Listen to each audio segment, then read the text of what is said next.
Hey everyone, welcome to Pastor Play. So today I will be reviewing season 2 of Ginny and Georgia, currently streaming on Netflix.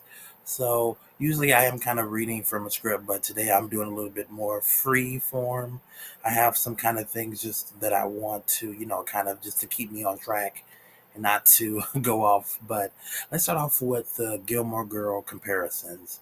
So you have Ginny and Georgia, who I feel their story is way it's way more adult in context compared to Gilmore Girls, just context and subject matter wise. Also, where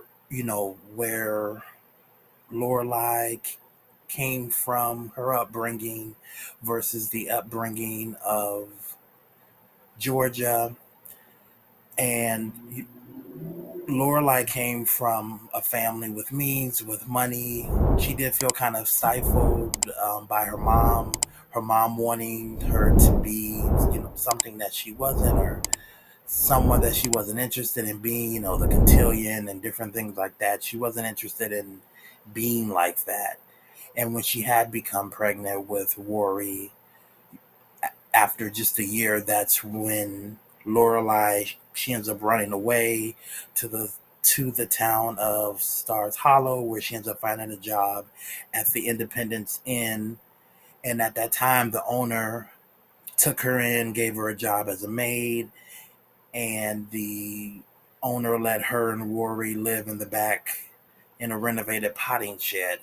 And the town of Stars Hollow really helped keep Rory and Lorelai kind of safe. It gave them a family, a bigger family than necessarily what she had with her mom and dad, and it allowed them to still, be safe and sheltered in a community that just kind of gave them a giant hug, and they grew up there. And in Gilmore Girls is more of an ideal circumstance where that isn't necessarily the norm. And when you think about Ginny and Georgia's story and ending up in Wellsbury, well, with the Wellsbury context, it's a lot later. Georgia's late 20s, maybe what, early 30s. Well, I believe she had Ginny when she was 15. So she has to be early, like 30, 31. But she gets to this kind of town to an extent a little bit later. But her life was more Annie, the sun will come out tomorrow. It's a hard not life for us. Her mother was a drug addict. Her stepfather was a creep, a pervert, touching on her. But her mom was mostly strung out. She just kind of had to figure out how to survive with Jenny and make it as she went, getting married to Anthony Green, going to jail, marrying Kenny, who showed that he was creepy towards Jenny, and her making the decision to kill him. I mean, they talk about in the show that how she's a force. She kind of just faces the obstacles that are in her way head on, because that's really all she does. That's all she knows. She just doesn't let things overtake her. She fights back, and she just kind of does what she has to do.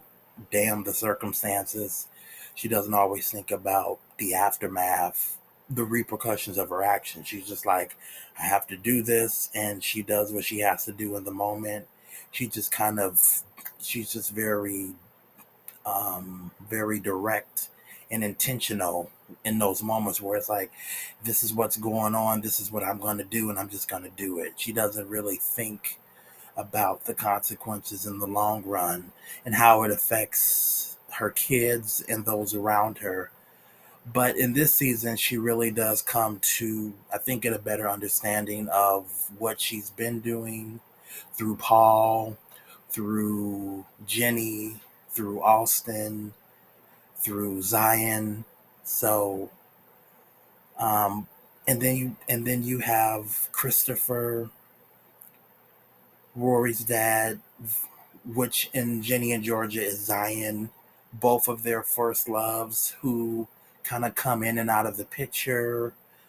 Zion was off trying to figure out who he was. He was kind of an absentee father, just like Christopher was in Gilmore Girls. But in the long run, they do both come out to be good men who kind of had to figure out who they were and kind of grow up to end up being better men and better fathers.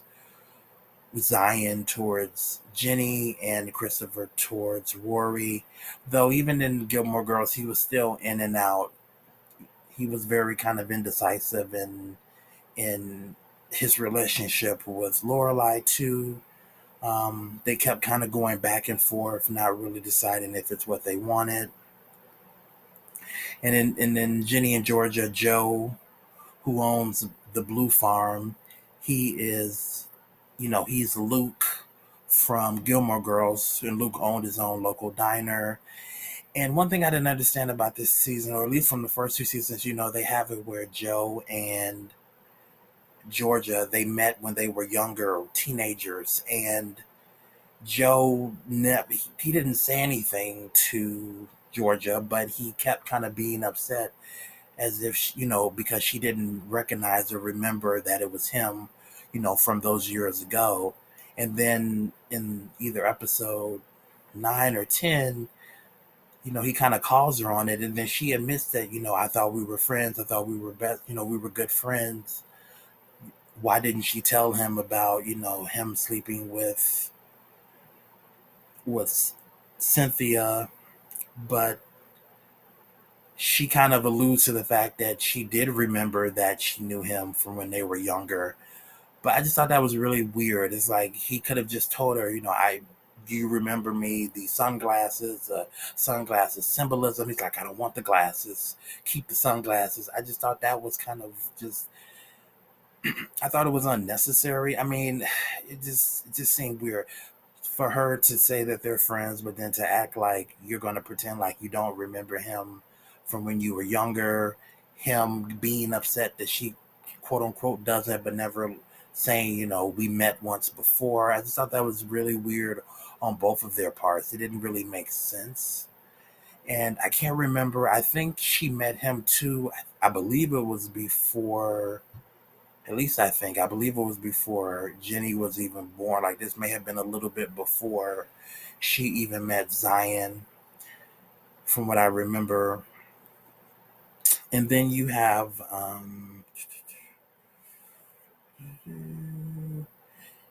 Jesse, Luke's nephew, and in Ginny and Georgia, it's Marcus, her, one of her next door neighbors, who's going down this depressive kind of spiral. He has some mental health issues, but he's off his meds. He's on his meds. He's battling depression, but he likes to drink and mix all that with alcohol. And of course, he's just kind of spiraling. Jenny has her own issues. He does end up making her feel safe and loved, and he supports her. But in the end, they end up they do seem to kind of maybe get, well, they kind of towards the end just decide to be friends, but when they were together at four, it's kind of like this roller coaster of a relationship. It's kind of toxic because at first he never really commits to her actually being, his girlfriend. They're just kind of hooking up. He's coming to her window, coming in, laying in the bed. Sometimes they do stuff, sometimes they don't.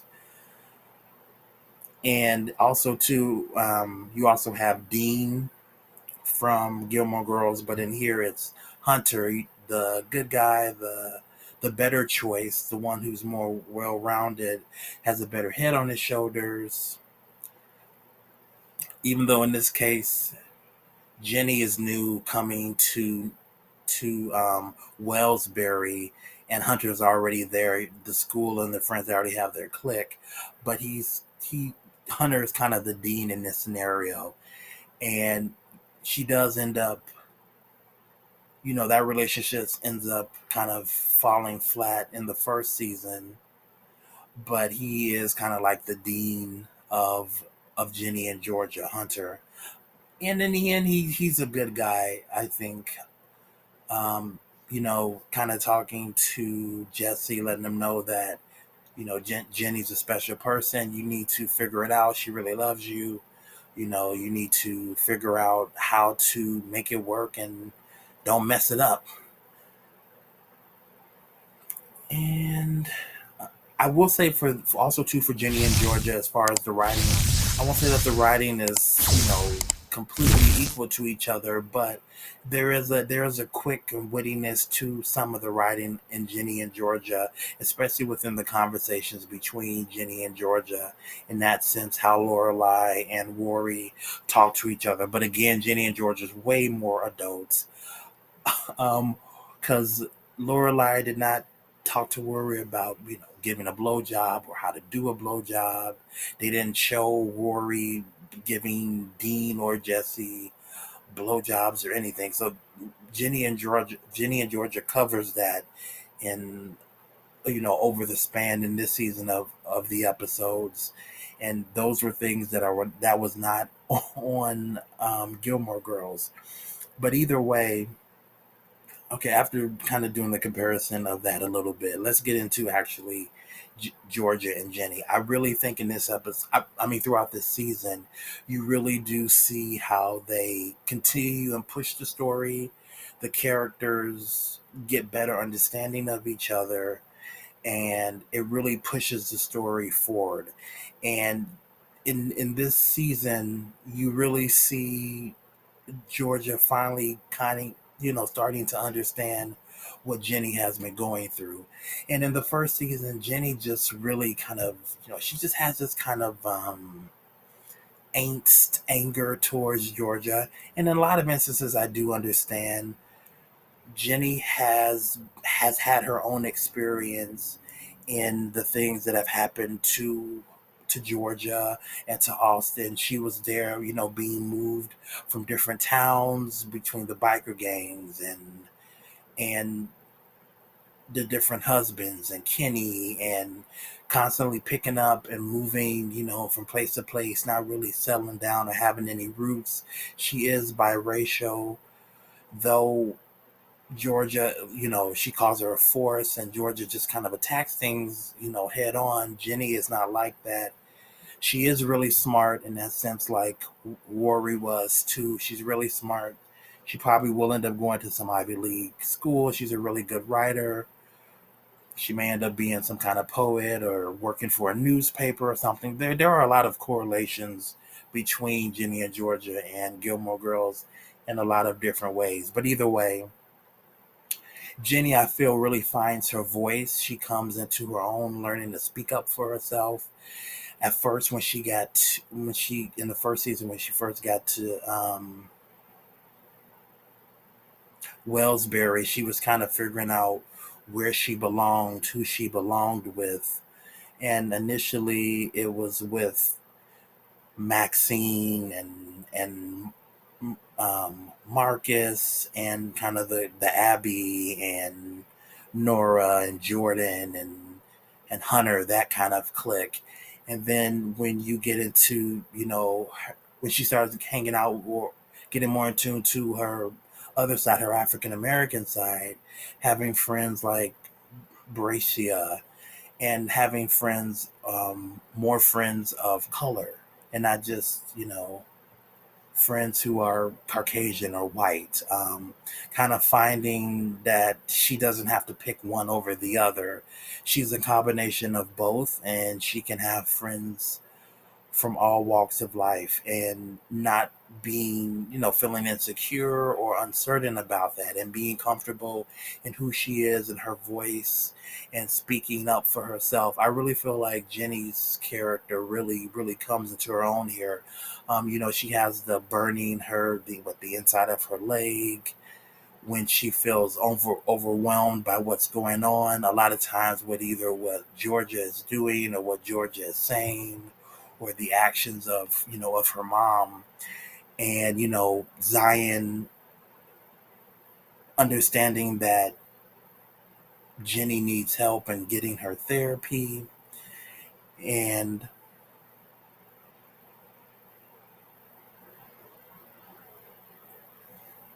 her just kind of really finding her voice, speaking on how she feels, not being afraid to tell her mom.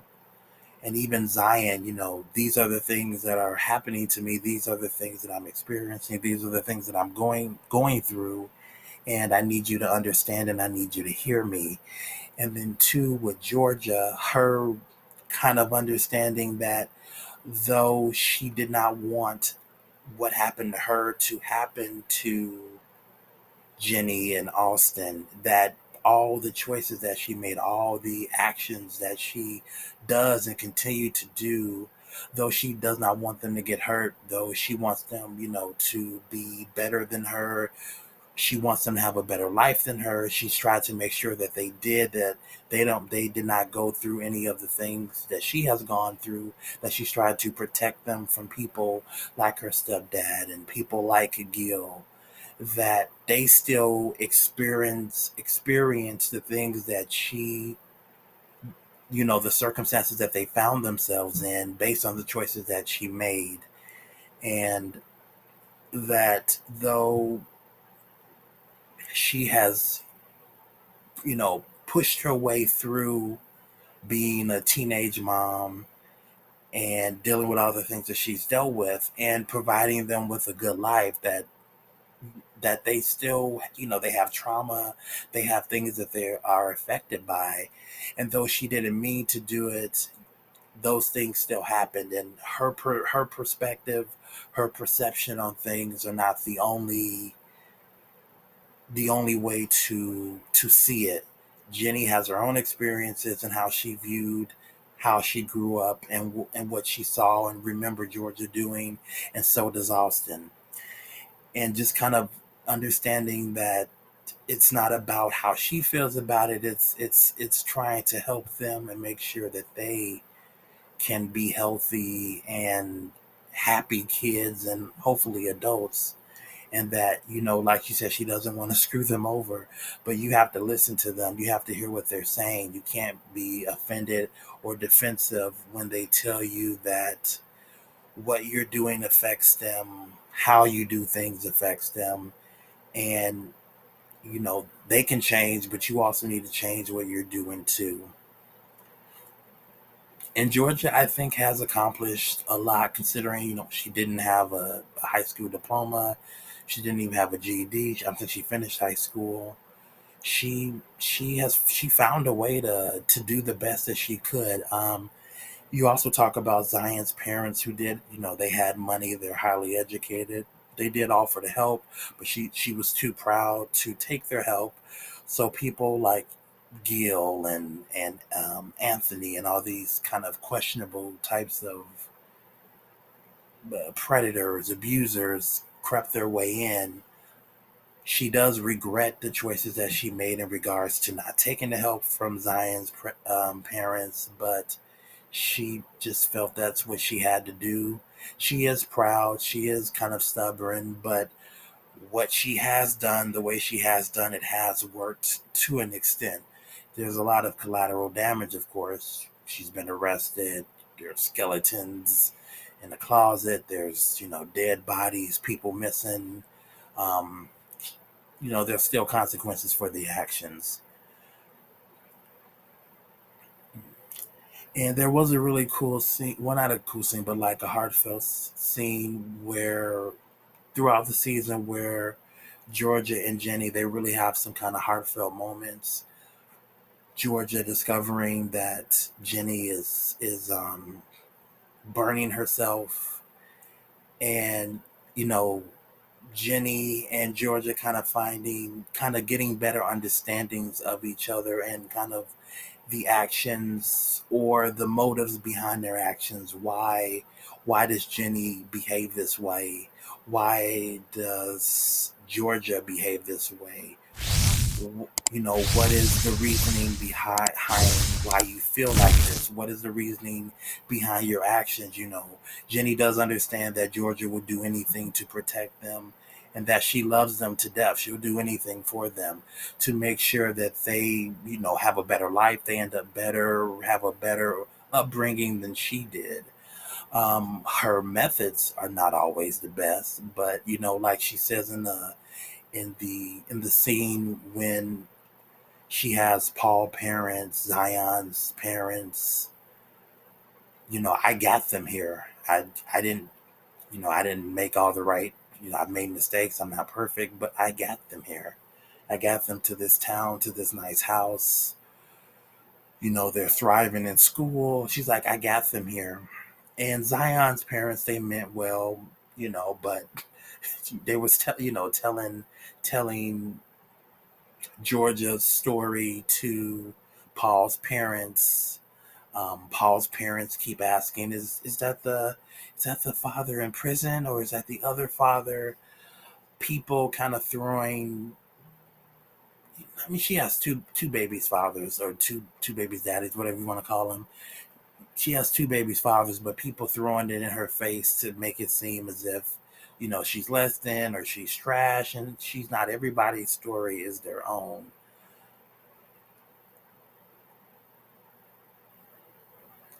Again, Georgia just kind of, she reacts, she faces the obstacle head on without thinking about the consequences or the repercussions. But for better or for worse, she has found a way to navigate around, the she did get arrested, she did go to jail at one point, but she has found a way to navigate through a lot of dangerous people and circumstances and situations. And I respect her grind. I respect how she's got into where she is. It's not the Gilmore Girls, right? It's not the Gilmore Girls, even though there's a lot of correlations you can and parallels you can compare in certain contexts of the different stories and how they're told. Zion is George's first love. There's still love there, but and they kind of last season gave that it could have been more, but in the end, Georgia ends up choosing Paul. And Zion, he's also has this new girlfriend, Simone, who's a lawyer, defense lawyer, who, if you've seen this season, the last episode, it looks like Georgia may end up needing Simone's help. And the relationship between Georgia and Paul, he does seem to have an idea of how she is, but not really. She does end up kind of giving him a Cliff Notes versions of some of her actions and decisions in regards to Kenny. Well, no, she doesn't tell him about killing Kenny or the so-called whereabouts of her first husband, but she does talk about Gil and his abusive behavior and his manipulations, and Paul and his parents judging as well. But he defends and stands up for Georgia. I will say that he does seem to be a decent and good guy. He does love her. He does understand that she's a force to be reckoned with, but he seems to love that about her. And they're both very opinionated, strong-willed people, and they kind of have to find a balance. He has plans, to be a governor, to be more into politics. So it'll be interesting. I hope there is a third season, but it'll be interesting to see how that story develops. By the end of this season, you do see that they get married, and it's very interesting after the marriage. After they do get married, and then let's talk about Gil for a moment.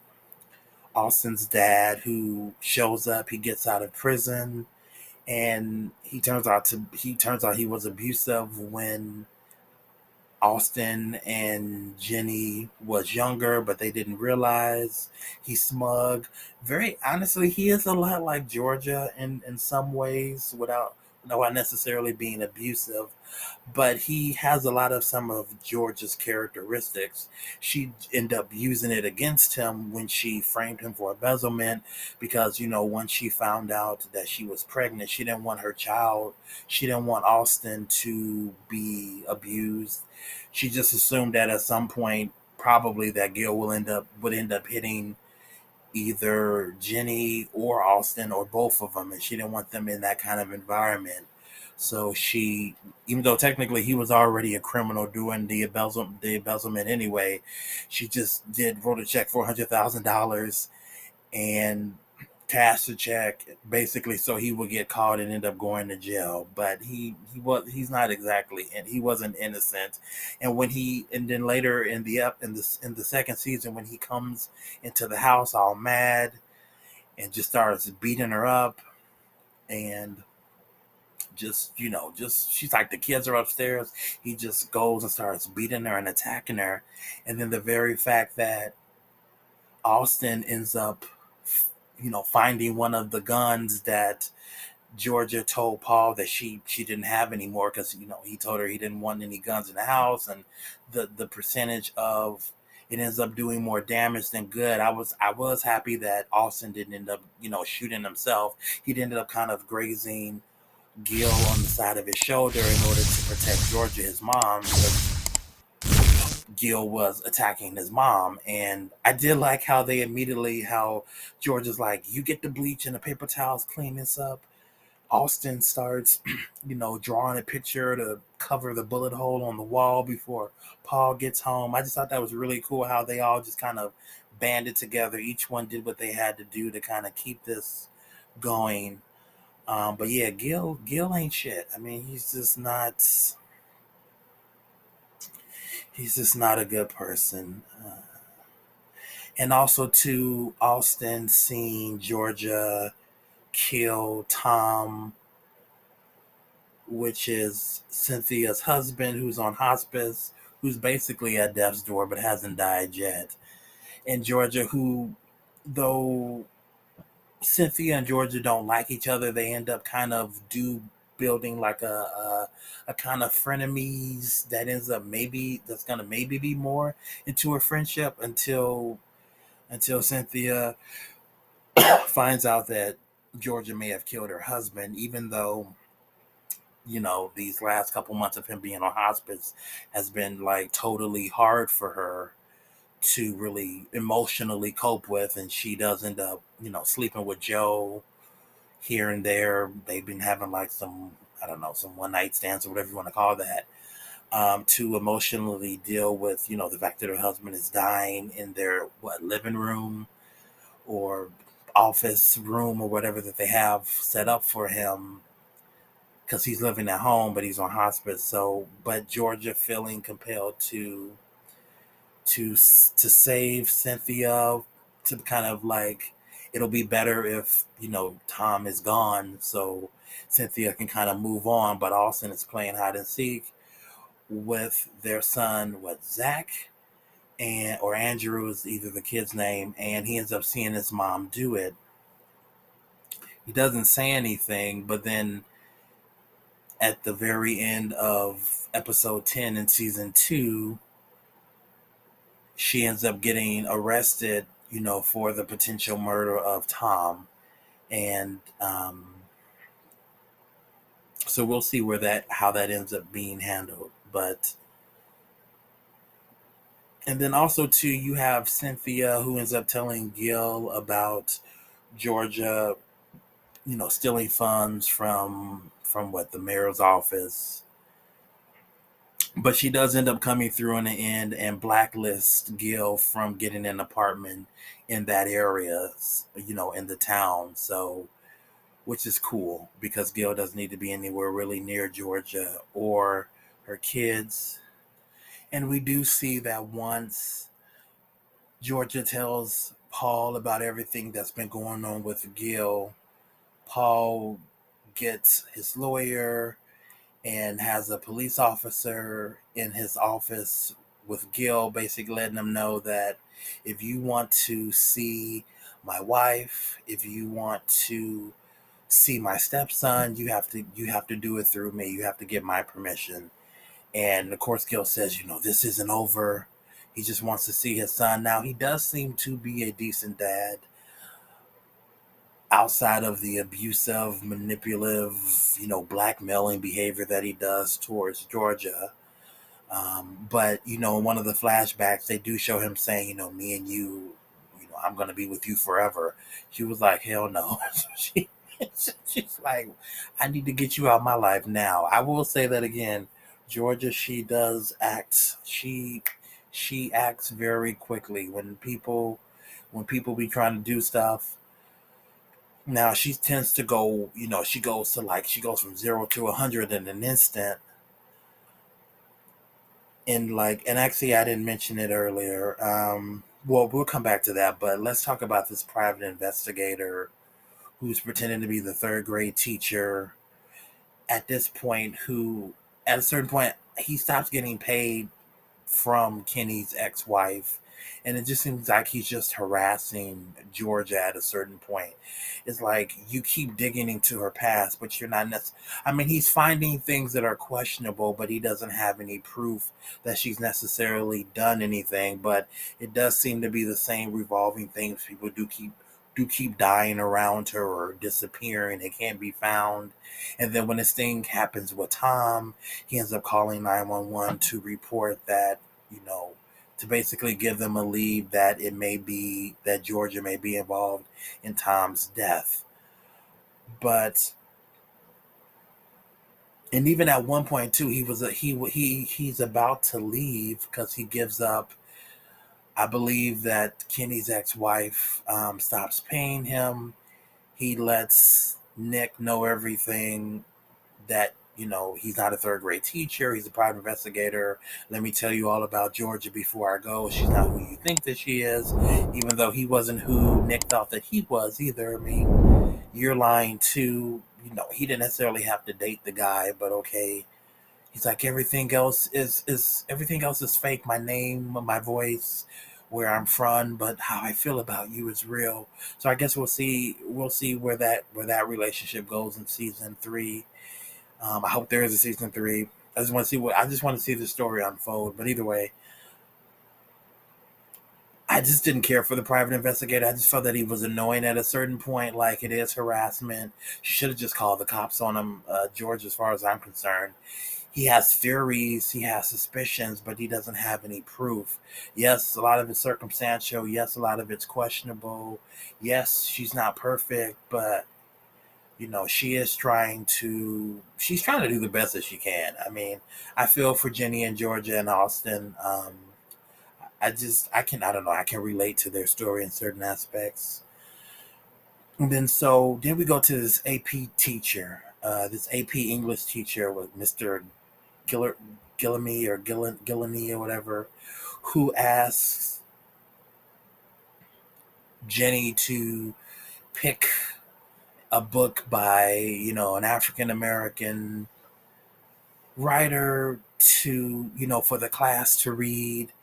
And then he wants her to teach it to the class, or, lead the class in the discussion. And, this is high, she's what, a sophomore in high school. This is not college. She's not a TA. She's not a teacher's assistant or a teacher's aide.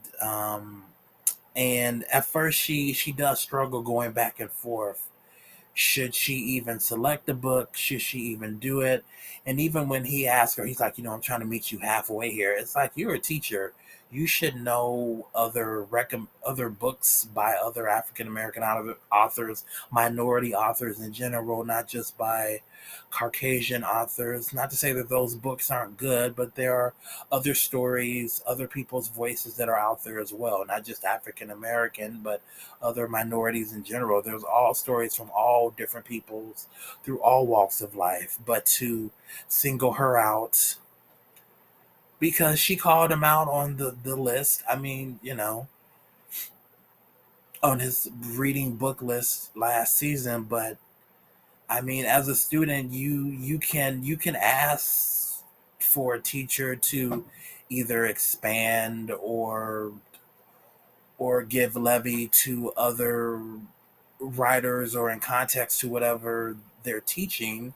If it's whether it's math or English or science or whatever, if you can ask a teacher, can we do this or focus on this? Or, I mean, as a student in the classroom, that's something that isn't necessarily a wrong thing to ask, to say, do you have other kinds of authors other than these kind of quote unquote norm, kind of the run of the mill authors. There are other voices out there. Do you have kind of like a secondary list of books that are not necessarily by the kind of run of the mill, CPS, whatever school curriculum kind of a thing? Do you have like a secondary list of authors that kind of cover the same subject matters, like Sounder and just different books, different voices, different perspectives, other than like the norm run of the mill, you know, repetitive kind of authors that they usually choose from. But anyway, she does end up selecting the book. She does end up kind of writing the notes to lead the class. And Jenny just ends up realizing that, this is stupid. The way that the AP English teacher is behaving is, it's borderline ignorant. I mean, he is singling her out because she's black. I mean, I always want to use the word racist, but I mean, it's certainly ignorant. You can use the word racist. I mean, he's just being very just kind of petty, ignorant. I mean, it's just, and then she just realizes that it's not worth it. From the very first season, he's been treating and coming at her a certain way, just assuming that she can't keep up, assuming that she isn't intelligent or smart, just making all these kind of snap judgments, not really based on anything. And so when she starts to with the therapy and starting to speak about how she feels, once she really starts coming into who she is as an individual and finding her voice, she realizes that this class just isn't worth it. And what he's having her do is just like, it's just it doesn't make sense. And so she just ends up walking out and quitting the class. She really does love English. That's her favorite subject. And she ends up going down, I think, a level or two to, I guess, like a normals English class, but she's a little bit more advanced for that. But since he's such an asshole, she just doesn't see the point. you And yeah, that's kind of the story with the AP teacher. And I do like how Zion was like, well, sometimes you go against the system, or sometimes you find a way to work with it, or work within the confines in which sometimes you're given, and the choice is kind of yours. You have to decide. And she really does struggle in kind of figuring out who she is, what she stands for. But I really did like that. And again, I really do like that they showed that, whether you're biracial or mixed or whatever, it's not about one or the other. It's finding who you are in any of that. She's not just Caucasian, she's not just African American, she's both. So she has to find out and figure out who she is in all of that within herself. It's not about trying to be this or be that. It's just about being who she is and finding comfortability in that. And I think really in this season, Jenny really gets in. She really starts to work on who she is. Why does she do the things that she does, irregardless of Georgia? Why is she making the decisions that she's making? How to deal and cope with things in a healthy way, and still be there for her mom and all that. And I do want to go back to the therapy session to Georgia. Georgia's like, we're best friends, and the therapist's like, well, you're mother and daughter, but you have a child raising a child. And even within Gilmore Girls, it was the same thing. So the dynamic of how their relationship was in Gilmore Girls versus Ginny and Georgia. Now, Ginny and Georgia's themes and context is way more adult than it was necessarily in Gilmore Girls. Gilmore Girls were geared towards, you could be a young girl and still watch a lot of Gilmore Girls. For Ginny and Georgia, you should at least be, I don't even know if it would be PG-13, honestly, when they start talking about blowjobs. And in the first season, what Hunter Hunter gave Ginny whatever. So I don't even know if that's even PG-13. Ginny and Georgia, it's way more adult than Gilmore Girls really ever was in any of its seasons. They didn't even show them. They just didn't show that stuff in Gilmore Girls. You saw them kiss, make out heavily, give or take, but that was I can't remember, you may have seen them like, yeah, wake up in the bed. It would always cut away, but what technically they did was very like, I don't even Gilmore Girls. You could call it PG-13, but I mean, you could have watched it younger than that. But yeah, it's completely different in a lot of ways to me. Let's see. I think drop down, and then you kind of then um, let's talk about Jenny's kind of friend circles right quick. You have her like African Americans friends, her coming more in tune to that, being more comfortable. I think being around African American African Americans and not feeling awkward or uncomfortable, like she doesn't fit in. But then she was also awkward and uncomfortable around Maxine and her friends too, because like she does tell Georgia that we kept moving. I never really had any friends. We never really made any roots. We kept constantly moving.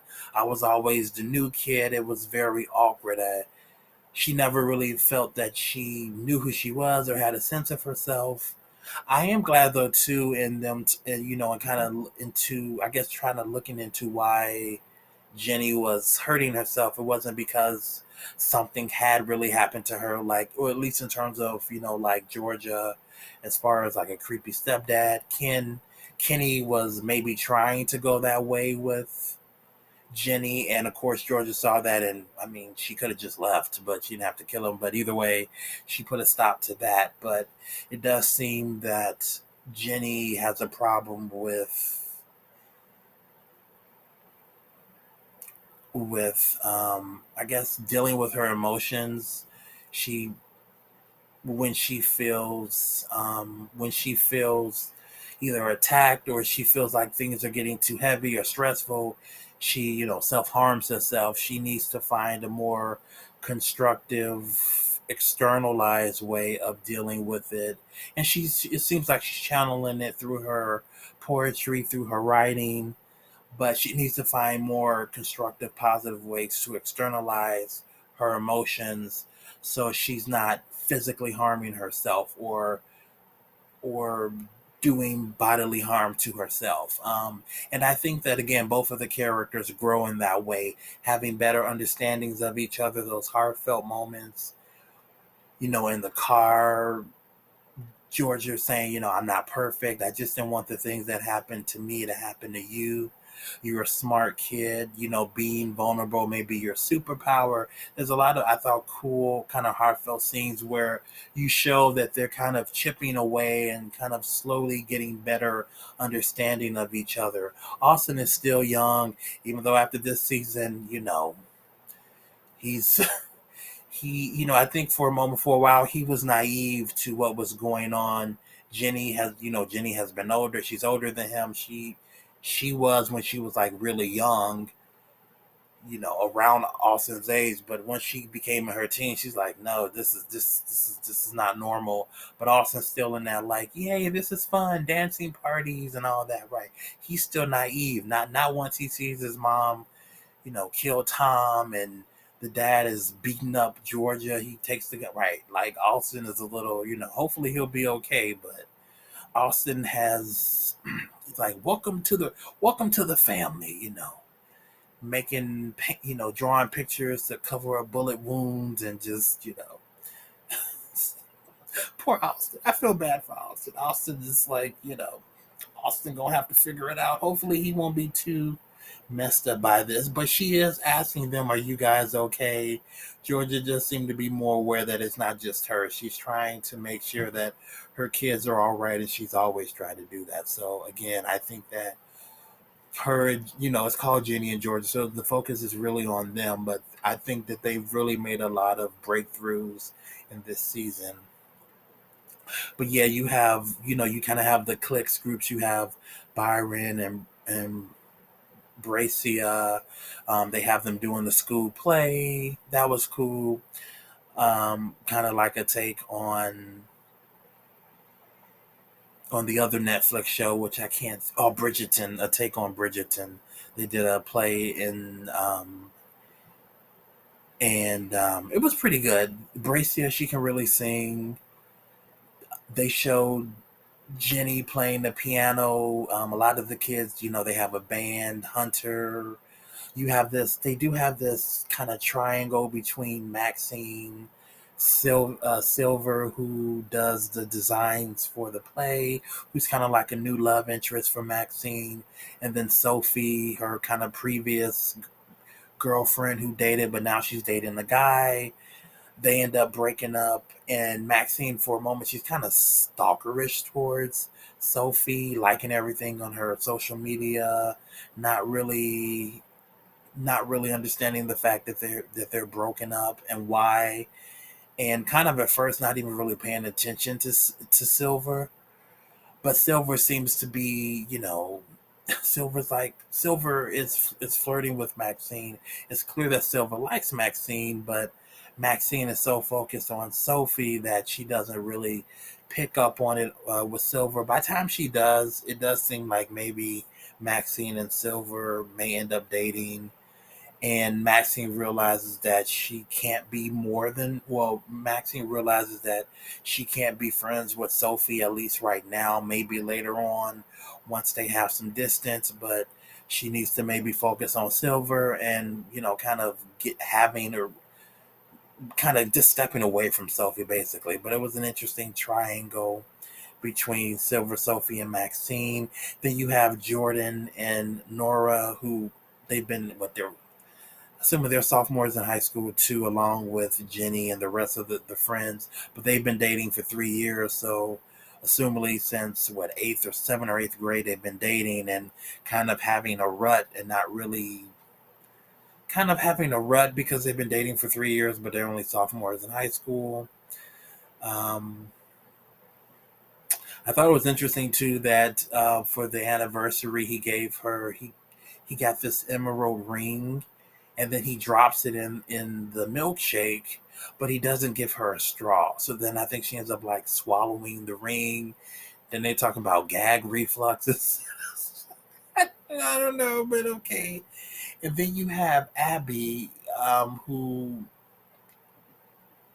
who's kind of outcast from Maxine and Nora, who they've known each other since they were like younger kids, but eventually they end up, getting back together. But she seems to be going through where she's like throwing up her food to stay thin, and she's taping her thighs to stay thinner, and then dating this other kid, Brody, who's toxic, who seems to be aware that she has body issues, and he kind of throws it in her face, but still wants to have sex with her.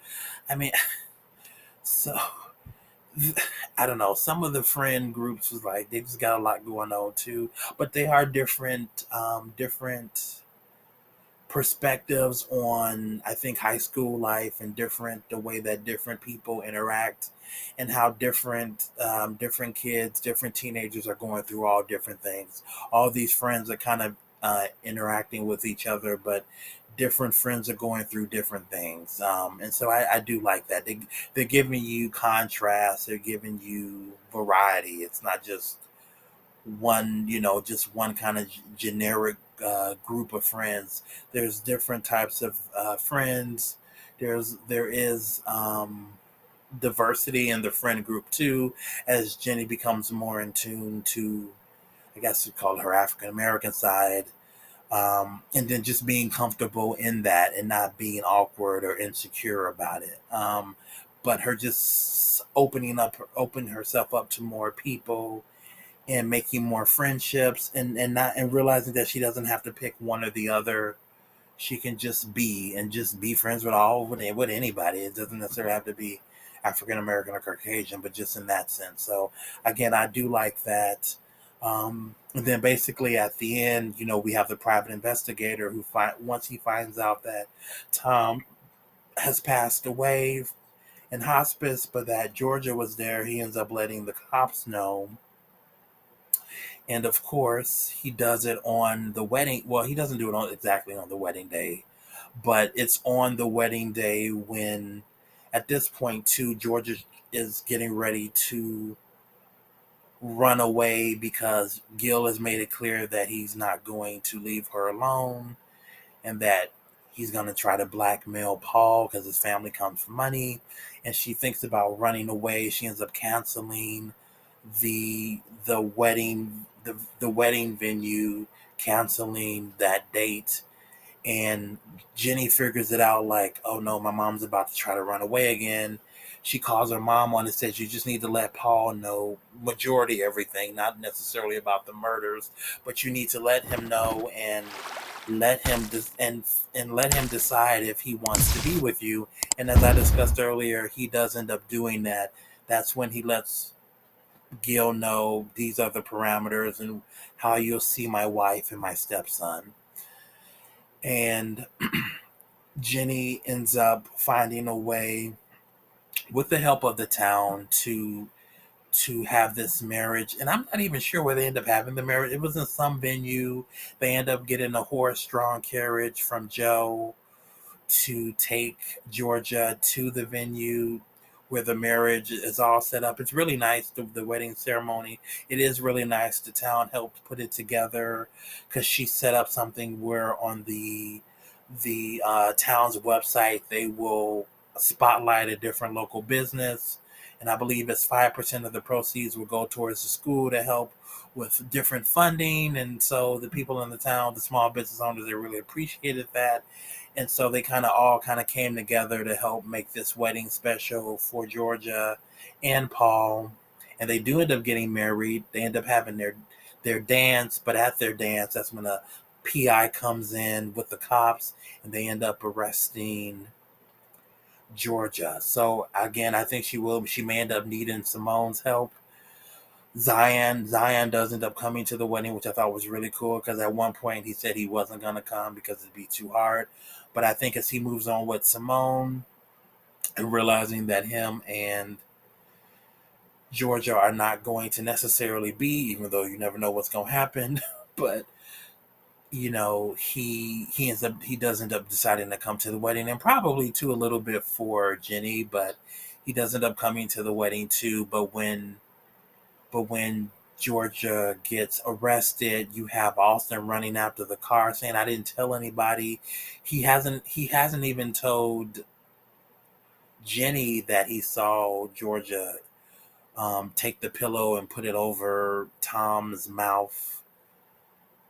And so he feels guilty, but he does tell Gil too that I don't want to be around you, I don't want to see you right now. And Gil doesn't like that. He wants to see his son. I think again that Gil is maybe a good dad, but he's not necessarily the greatest example of a man, or certainly, even though I don't think they were ever married. I don't think Gil and Georgia never got married. So she stopped that from happening. She's like, you need to go to jail, right? So again, I will say Georgia will find a way. And at one point when she finds out too about the AP English teacher, she goes to the school, has like has alcohol and drugs and some kind of like pornography, whatever, like some kind of Playboy magazine or something. She was probably gonna put it in his desk, and then maybe, report something to the principal and have them go in the office to check his desk or something and get him fired. But Ginny ends up seeing, someone ends up telling her that her mom's there, and she ends up running to the classroom and stopping Georgia from doing that. But again, I think that's really all I have to say. I think I've spoken on everything. This review has gone longer than I wanted to probably, but either way, again, I really do like this second season of Ginny and Georgia. If you like anything that I said, hit the like button. Have you seen this second season? What do you think? Have you seen the first season? Did you like it? Do you think there are some comparisons? I think there's a lot of comparisons between Gilmore Girls. Um, but I did like that show. Again, I think it was made for a specific audience, but because of the writing, the acting, and how just overall, I thought that the show was just a really good show. I'm a writer too. It had really great writing. I think it just connected to different people in different aspects. Whatever streaming show that's on Gilmore Girls is usually really high in the streaming numbers as an IP or whatever. So either way, again, second season of Ginny and George is really good. It really does push the story forward. I didn't think that it dragged each episode. I wanted to see the next episode. I really do like this season. I don't want to say that, I don't know if it was better or worse than the first season. I just say it really did carry the story. A lot of the characters had development. I think they did pretty good with a lot of the characters too. Maybe there were a few characters that maybe fell to the side, maybe some of the friends, whatever. But for the most part, a lot of the main characters, there was a lot of forward movement, and I appreciate a good show. At least I think this is a good show. I do like that it is similarities between Gilmore Girls, but it has its own voice. It is way more adult. I don't know how old your child should be. I don't know when they start talking about. I think they gotta be maybe. I don't even know. Should they be 18? I'm not even sure what you. I don't even know what they rated it on Netflix. I highly doubt it's PG-13. If it is, these must be some mature 13-year-olds. Either way, good luck to them and their parents. I don't know what to tell you, but either way, if you like this review, hit the like button. Again, have you seen this? Have you seen Ginny and Georgia first or second season? Have you seen Gilmore Girls? Do you recognize any of the parallels or the correlations of how they do kind of match up some of the characters, the different towns, the different things like that? Um, if you are not a subscriber, please subscribe, hit the like button, share, check out some of my other videos. Other than that, I will see you next time. Bye.